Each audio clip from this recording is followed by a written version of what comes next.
Retomando aqui, temos visto duas dicas para um despertamento espiritual, que nossa comunhão cristã deve revelar dinamismo na adoração, uma adoração em espírito e em verdade, uma adoração que seja contemporânea, que seja feita ao nosso estilo, à nossa cultura, mas que seja verdadeira.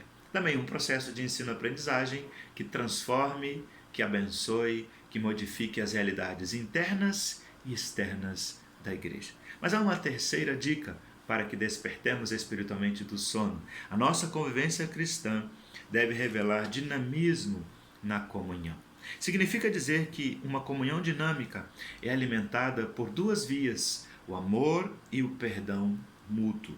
A igreja como um corpo é maior do que os indivíduos que são seus membros. E se de algum modo as raízes do individualismo estão encravadas na vida do crente, logo percebemos que isso gera danos e males para o corpo. É bom que saibamos que a criação e a preservação da comunhão na igreja é obra do Espírito Santo.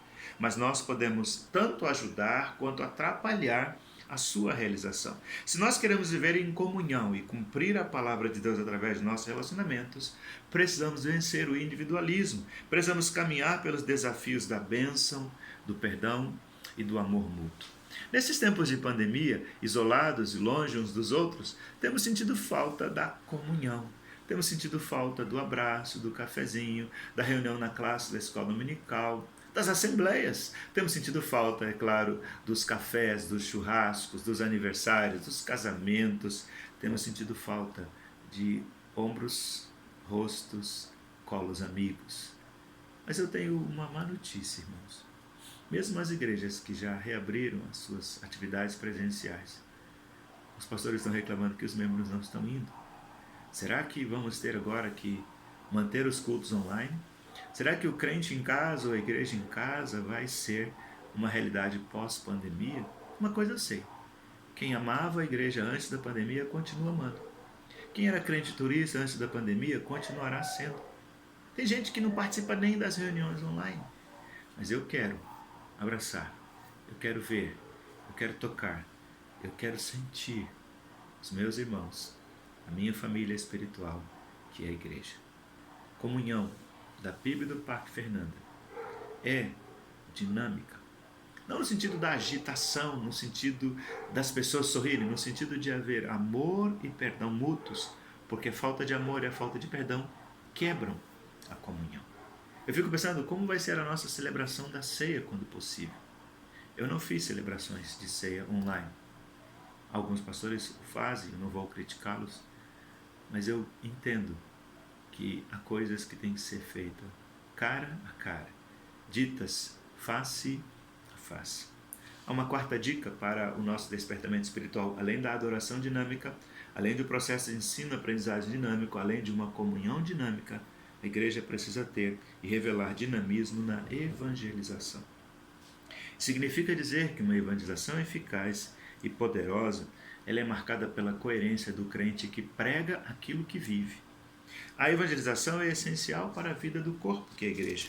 Quando estamos evangelizando, todas as outras funções têm poder e também propósito. É difícil adorar quando estamos sendo desobedientes em testemunhar. É difícil ter motivação para aprender quando nós estamos praticando as verdades bíblicas que já aprendemos. É difícil ter comunhão quando sentimos o vazio e a falta de compromisso evangelístico. Se a evangelização é importante para Deus, para a igreja e para os perdidos, porque muitos irmãos não evangelizam. Sabe, irmãos, a pandemia nos deu muitas oportunidades de falar de Cristo através das redes sociais, através das transmissões online, mas ela não substitui o corpo a corpo, o face a face.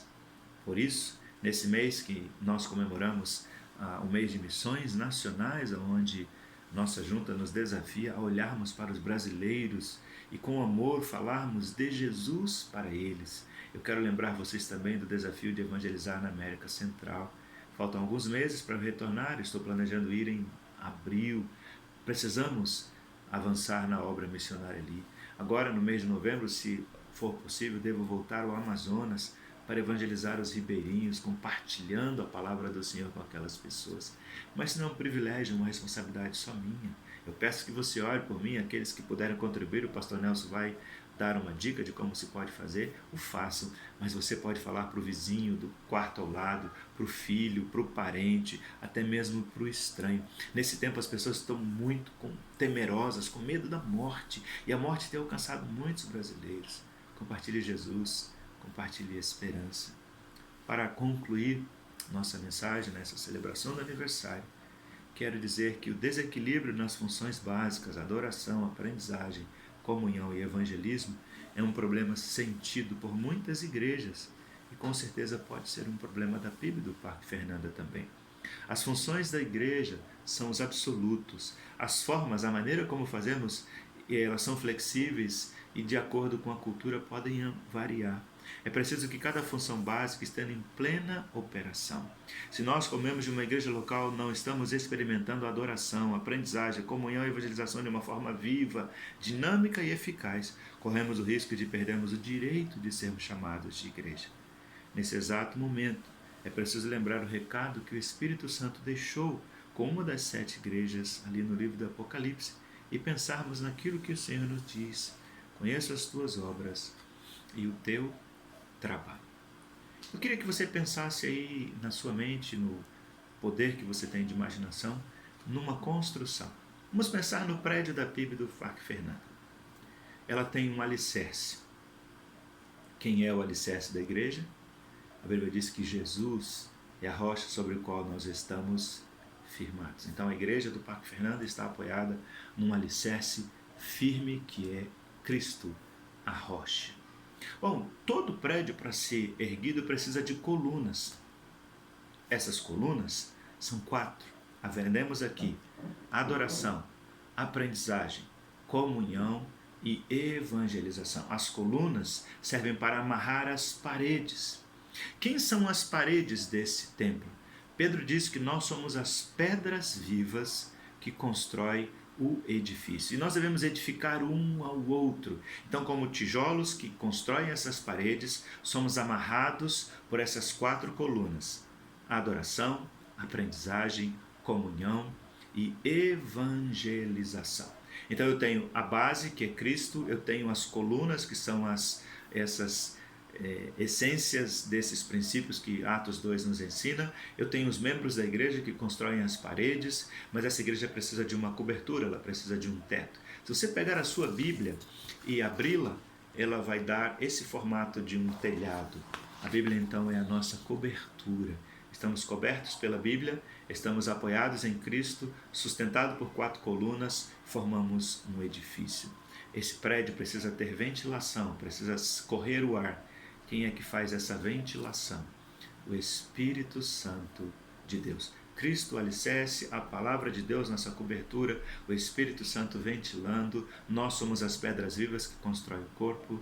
E essas 4 funções aprendidas no livro de Atos são as colunas que dão sustentação ao edifício. Feliz aniversário, meus irmãos. Deus abençoe. O meu é 21 de setembro. Obrigado pela oração e pelo apoio à obra missionária.